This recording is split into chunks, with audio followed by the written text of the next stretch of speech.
السلام عليكم ورحمة الله وبركاته. الحمد لله والصلاة والسلام على من لا نبي بعده. أما بعد فأعوذ بالله من الشيطان الرجيم. بسم الله الرحمن الرحيم. সম্মানিত দর্শক শ্রোতা, আজকে কোরআনে কারিম থেকে আল্লাহ রাব্বুল আলামিনের অস্তিত্ব সম্পর্কে আমরা আলোচনা করব ইনশাআল্লাহ। আল্লাহ রাব্বুল আলামিন কোরআনে কারিমে বারবার একটি প্রশ্ন করেছেন এবং সূরা তুরে আল্লাহ তাআলা বিশেষভাবে স্পষ্ট করে উল্লেখ করে দিয়েছেন। আল্লাহ বলেন, আম খুলিকু মিন গায়রি শাইইন আম হুমুল খালিকুন। তাদের কি কোনো মাধ্যম ছাড়াই সৃষ্টি করা হয়েছে? আল্লাহ তাআলা পৃথিবীর সমস্ত মানুষকে জিজ্ঞাসা করছে, খুলিকু মিন গায়রি শাইইন, তাদেরকে সৃষ্টি করা হয়েছে মিন গায়রি শাইইন, কোনো মাধ্যম ছাড়াই? তো এই প্রশ্নের উত্তর কি? উত্তর হচ্ছে না, আমরা কোনো মাধ্যম ছাড়াই সৃষ্টি হয়নি। অবশ্যই আমাদেরকে মাধ্যম দিয়ে সৃষ্টি করেছেন। আর দুনিয়াতে বাহ্যিক মাধ্যম হলো মা বাবা। তো এখন মা বাবাদেরকে যদি জিজ্ঞাসা করা হয়, আচ্ছা আপনারা কি আমাদেরকে সৃষ্টি করেছেন? পৃথিবীর সমস্ত মা বাবা একটাই উত্তর দিবে, না, আমরা তো তোমাদেরকে সৃষ্টি করিনি, তোমাদেরকে বানাইনি। তাহলে আল্লাহ তাআলা মা বাবার মাধ্যমে আমাদের অস্তিত্ব দুনিয়াতে নিয়ে এসেছেন। তাহলে মা বাবার মাধ্যমে আসলাম, মা বাবা আমাদেরকে বানাইলো না, তাহলে বানাইলো কে? এখন আল্লাহ তাআলা পরের আয়াতে এর উত্তর দিচ্ছেন, আম হুমুল খালিকুন, নাকি তারা নিজেরাই নিজেদের স্রষ্টা, নাকি তারা নিজেরাই স্রষ্টা? এখন এর উত্তর কি? আমরা কি নিজেরা স্রষ্টা? কখনো না। আমরা তো স্রষ্টা হতে পারি না, বা স্রষ্টার কোন গুণ আমাদের ভিতরে আল্লাহ তাআলা রাখেন নাই। তাহলে এই ছোট্ট একটি আয়াতের মাধ্যমে আল্লাহ তাআলা স্পষ্ট প্রমাণ করে দিলেন যে না, পৃথিবীর কোনো মানুষ মাধ্যম ছাড়াও সৃষ্টি হয় নাই, এবং পৃথিবীর কোনো মানুষ সৃষ্টিকারীও নয়। এবং আল্লাহ তাআলা আরও প্রশ্নের ধরন আরও কঠিন করতেছেন, আম খালাকুস সামাওয়াতি ওয়াল আরদ, নাকি তারা এই 7 আকাশ 7 জমিন বানিয়েছে? না, 7 আকাশ 7 জমিন বানানোর ক্ষমতাও আল্লাহ তাআলা আমাদের হাতে দেননি। তাহলে কে বানিয়েছেন? অবশ্যই কোনো না কোনো একজন স্রষ্টা আছেন, কারণ আমরা বাহ্যিকভাবে চোখে যা দেখি সবগুলোরই কোনো না কোনো স্রষ্টা আছেন। যেমন এই যে আমরা কাপড় পরি, নিশ্চয়ই এই কাপড় একজন বানিয়েছেন। আমরা যে জুতা পরি, জুতা একজন বানিয়েছেন। আমরা যে বাইসাইকেলে চলাফেরা করি, সেই বাইসাইকেলটাও একজন বানিয়েছেন। আমরা যে বাসায় আছি, সেই বাসা একজন বানিয়েছেন। কাঠ মিস্ত্রি এই কাঠের দরজা বানিয়েছেন। রাজমিস্ত্রি এই ঘর বানিয়েছেন। ইঞ্জিনিয়ার সাহেব তিনি এটার গ্রাফিক্স ডিজাইন করে দিয়েছেন। তাহলে এক একজন এক এক কাজে ব্যস্ত, এবং সবাই কোনো কোনো কাজ করেই এতদূর পর্যন্ত আমাদেরকে নিয়ে আসছে। তাহলে এই 7 আকাশ 7 জমিন, আকাশ বাতাস, এরপরে আমরা দু চোখে যা কিছু দেখি না কেন, সব কিছু স্রষ্টা একজন আছেন। সব কিছু প্রমাণ করে কোনো না কোনো একজন স্রষ্টা আছেন, যিনি হলেন আল্লাহ। কোরআনে কারিম এটারই সাক্ষ্য দেয়। শুধু তাই না, আল্লাহ রাব্বুল আলামিন সূরাতুল ওয়াকিয়ায় 5 বার বলেছেন। প্রথমত আমাদের সৃষ্টির সূচনা সম্পর্কে আল্লাহ বলেন, আফারাআইতুম মা তুমনুন, আচ্ছা কখনো কি তোমরা ভেবে দেখো নাই? তোমরা কি ভেবে দেখেছো তোমরা যা বীর্যপাত করো তার সম্পর্কে? আনতুম তাখলুকুনা আম নাহনুল খালিকুন, সেই বীর্যপাত থেকে সৃষ্টি তোমরা করো নাকি আমি সৃষ্টিকর্তা? তোমরা কি সৃষ্টি করো নাকি আমি সৃষ্টিকর্তা? উত্তর কি? আল্লাহ তাআলা সৃষ্টিকর্তা। এখানে আল্লাহ তাআলা একদম আমাদের সূচনায় প্রশ্নের আঘাত দিয়েছেন, প্রশ্ন দিয়েছেন সূচনাতেই। তাহলে এর উত্তরও একটাই, আল্লাহ তাআলা আমাদেরকে বানিয়েছেন।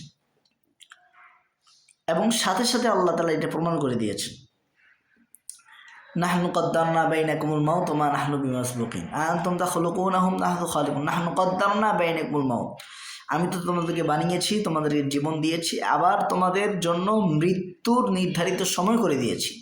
ওয়া মা নাহনু বিমাসবুকিন, এবং এ ব্যাপারে কেউ আমার থেকে অগ্রগামী হতে পারবে না। অর্থাৎ আল্লাহ তাআলার এই সিদ্ধান্তের ক্ষেত্রে কেউ অগ্রগামী হতে পারবে না, কেউ এই সিদ্ধান্ত থেকে বাইরে যেতে পারবে না। আলা নুবাদদিল আমসালাকুম ওয়া নুনশিয়াকুম ফিমা লা তা'লামুন। দ্বিতীয়ত আল্লাহ তাআলা আমাদের জন্মের পরে যে জিনিসটা সব থেকে বেশি প্রয়োজন আমাদের জীবন রক্ষা করার জন্য বা জীবন ধারণের জন্য, জীবনকে বাকি রাখার জন্য, তা হলো আমাদের খাদ্য সামগ্রী। তো সমস্ত খাদ্য সামগ্রীর মূল হলো চাষাবাদ। তো আল্লাহ তাআলা সেখানে আঘাত দিয়েছেন, সেখানে প্রশ্ন করেছেন, আফারাআইতুম মা তাহরুথুন, আচ্ছা কি তোমরা কি ভেবে দেখেছো যা তোমরা তাহরুথুন আবাদ সাবাদ করো, তা সম্পর্কে তোমরা কি ভেবে দেখেছো? আনতুম তাজরাউনাহু আম নাহনু যারিউন, সেখান থেকে তোমরা ফসল ফলাও না আমি ফলাই? উৎপাদনটা কে করো, তোমরা করো নাকি আমি করি? এর উত্তরও একটাই, আল্লাহ তাআলাই উৎপাদন করেন। পৃথিবীর কোনো চাষির এই ক্ষমতা নাই যে বীজ বপন করে সেখান থেকে চারা উৎপন্ন করে, চারা থেকে ধান বের করে নিয়ে আসার ক্ষমতা কারো নেই। একমাত্র আল্লাহ তাআলাই হাতে, আল্লাহ তাআলার হাতে এই ক্ষমতা আছে, তিনি একমাত্র। আমরা শুধু বীজটা বপন করে দিই, আমরা শুধু সারটা দিয়ে দিই, কিন্তু সেখান থেকে পরবর্তীতে 5-6 মাসে এই দীর্ঘ টাইমে আল্লাহ রাব্বুল আলামিন সব কিছু করেন। তো আল্লাহ তাআলা প্রশ্ন করে দিয়েছেন, তোমরা করো না আমি করি? আল্লাহ তাআলা করেন। তৃতীয়ত, যেটা আমাদের সব থেকে আরও বেশি প্রয়োজন, তা হলো পানীয় পান। আমরা যে পানি পান করি, আল্লাহ তাআলা পৃথিবীর সমস্ত মানুষকে বলেছেন, আফারাআইতুম আল মা আল্লাযী তাশরাবুন, তোমরা কি ওই পানি সম্পর্কে কখনো ভেবে দেখেছ যে পানি তোমরা প্রতিনিয়ত পান করো? আমরা দিনের 24টা ঘন্টায় ঘুমের সময়টা বাদ দিয়ে জাগ্রত হওয়ার সময়ের যতটুকু আছে, 3 বেলা খাওয়ার সময় তো আছেই, এছাড়াও অনেক সময়, আরও অনেক সময় পানি ছাড়া আমরা বাঁচতে পারি না। পানি আমাদেরকে পান করতেই হয়, পানির অপর নাম জীবন। এবং আল্লাহ তাআলা সূরাতুল আম্বিয়া স্পষ্ট করে বলেছেন, ওয়াজআলনা মিনাল মাই কুল্লা শাইইন হাই, আর আমি পানি থেকেই প্রতিটা জীবনকে আমি বানিয়েছি, তৈরি করেছি। তো এই পানি যখনই খাই, প্রত্যেকটা মুহূর্তে পানি আমাদেরকে ভাবায় যে এই পানির সৃষ্টিকর্তা, এই পানি নাজিলকারী আকাশ থেকে আল্লাহ তাআলা, আর কেউ না। আনতুম আনজালতুমুহু মিনাল মুজদ আম নাহনুল মুনজিলুন, সেই পানি মেঘ, যে মেঘ আছে, পানি বহনকারী যে মেঘ আছে, সেই পানি বহনকারী মেঘ থেকে তোমরা পানি বর্ষণ করো না আমি করি? উত্তর একটা, আল্লাহ তাআলাই করেন। এবং আল্লাহ তাআলা বলে দিয়েছেন, যদি আমি চাইতাম পানিটাকে লবণাক্ত করে দিতাম, কিন্তু তোমরা সেটা আর পান করতে পারতো না। তারপর কি তোমরা শুকরিয়া আদায় করবে না? 4 নাম্বার, আল্লাহ তাআলা আরও গুরুত্ব সম্পর্কে আলোচনা করেছে, আফারাআইতুমুন নারাল্লাতী তুরুন, তোমরা কি এমন আগুন সম্পর্কে ভেবে দেখেছ যে আগুন তোমরা প্রজ্বলিত করো? আল্লাহ তাআলা চাইলে তো আমাদেরকে মান্না সালওয়া সারা জীবন খাওয়াইতে পারতেন, কিন্তু আল্লাহ তাআলা হিকমতকেই চেঞ্জ করে দিয়েছেন। সে আগুনের মাধ্যমে আমাদেরকে রান্না বান্না করতে হয়, 3 বেলা রান্না বান্না করতে হয় আগুনের কাছে গিয়ে, আগুনের কাছে গিয়ে ভাত সিজিয়ে আমাদেরকে রান্না বান্না করতে হয়।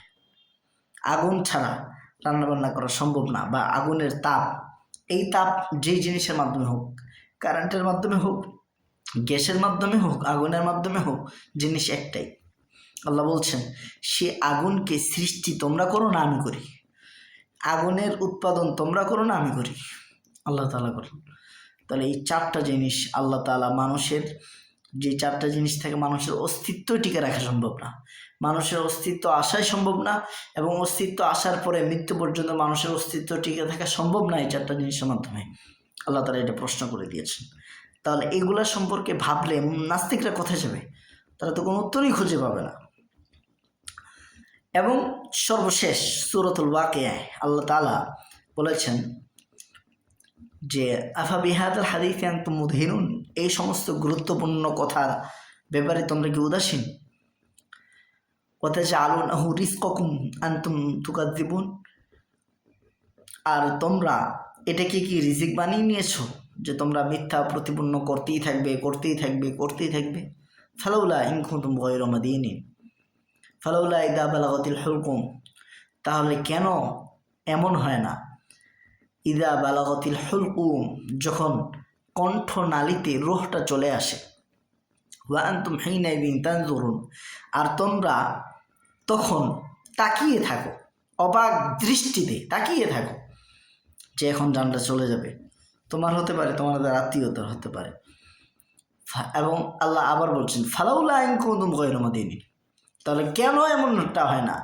যদি তোমরা মাদিনিন গৈর মাদিনিন পুরস্কার প্রাপ্ত না হও, প্রতিদান প্রাপ্ত না হও, তোমাদের কৃতকর্মের কারণে তোমাদেরকে যদি কোনো প্রতিদান দেওয়া নাই হয়, তাহলে ফালাউলা দুইবার উল্লেখ করে বলেছেন, তাহলে কেন এই বিষয়টা করো না? কি বিষয়? তার জিউনা, তাহলে তোমরা সেই রূহকে, সেই আত্মাকে কেন আবার ফিরিয়ে নিয়ে আসতে পারো না? যে আত্মা দেহ থেকে চলে যাচ্ছে, যেই আত্মাটা দেহ থেকে চলে যাচ্ছে, যেই আত্মা থাকার কারণে তোমরা আমাকে অস্বীকার করছো, যে আত্মা থাকার কারণে তোমরা বাহাদুরি করতেছো, যে আত্মা থাকার কারণে তোমরা বারবার প্রমাণ করতেছো যে আমার অস্তিত্ব নাই।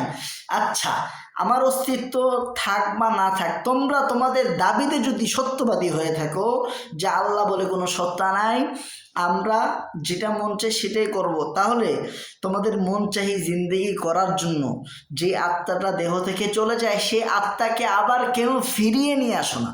ফিরিয়ে নিয়ে আসো। তোমরা তো মন চাহি চলতে চাও। তার যেমন হায়গুন সদিকিন, তোমরা তোমাদের দাবিতে যদি সত্যবাদী হও যে তোমরা যা মন চাই তাই করবা, তোমরা সব কিছু পারো এবং তোমাদের দাবিটাই সত্যি, তাহলে ওই আত্মাটা কেন ফিরিয়ে নিয়ে আসতে পারো না? আজ পর্যন্ত আদম আলাইহিস সালাম থেকে এ পর্যন্ত নবী চলে গেছেন, রাসূল চলে গেছেন, সাহাবা একরাম চলে গেছেন, তাবিন চলে গেছেন, তাবিন চলে গেছেন, মুস্তাহিদিন চলে গেছেন এবং আরও বুজুর্গও চলে গেছেন। এত মানুষ চলে যাওয়ার পরেও কারো আত্মাকে আমরা ফিরিয়ে নিয়ে আসতে পেরেছি? পারিনি। এবং এমন কোনো আধুনিক, এই মডার্নের যুগে, আধুনিকতার যুগেতে আর্টিফিশিয়াল ইন্টেলিজেন্সের যুগে এত আধুনিক যন্ত্র আবিষ্কার হচ্ছে, বিজ্ঞানীরা এত নতুন কিছু আবিষ্কার করতেছে, কোনো আত্মাকে আমরা ফিরিয়ে রাখতে পেরেছি? পারিনি। তো আল্লাহ তাআলা বলছেন, তাহলে তোমরা কেন বিশ্বাস করো না? তো আল্লাহ তাআলার অস্তিত্ব আছে, সেজন্য আল্লাহ তাআলা বার কোরআনে কারিমে প্রশ্ন করেছেন। আল্লাহ তাআলা আমাদেরকে বোঝার তৌফিক দান করুন।